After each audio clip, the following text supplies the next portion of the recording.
En fait, c'est vrai que les anciens Égyptiens étaient tout à fait captivés par les animaux, mais on croit toujours que ça date de l'époque des pyramides.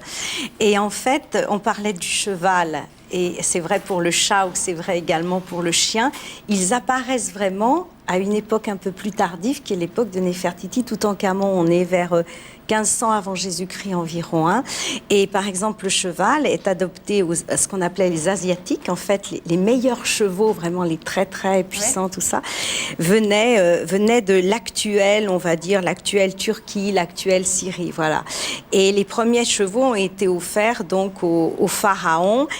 C'est les premiers qui sont arrivés en Égypte. Alors, évidemment, cet intérêt, cet attrait pour les animaux se retrouve également dans la religion. Puisque vous savez qu'en Égypte, donc évidemment, la religion est très importante, elle est basique.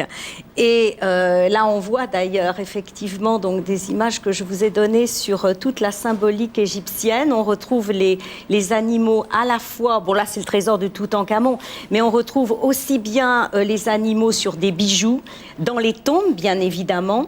On les retrouve également sur les objets, sur le mobilier traditionnel, sur des objets de la vie quotidienne. Ils sont absolument partout.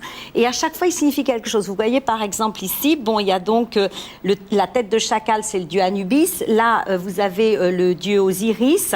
Et à chaque fois, là, vous avez Hathor, la déesse Hathor, qui est donc la déesse de la féminité, de la fécondité. Là, c'est la déesse Sekhmet, la déesse à tête de lionne.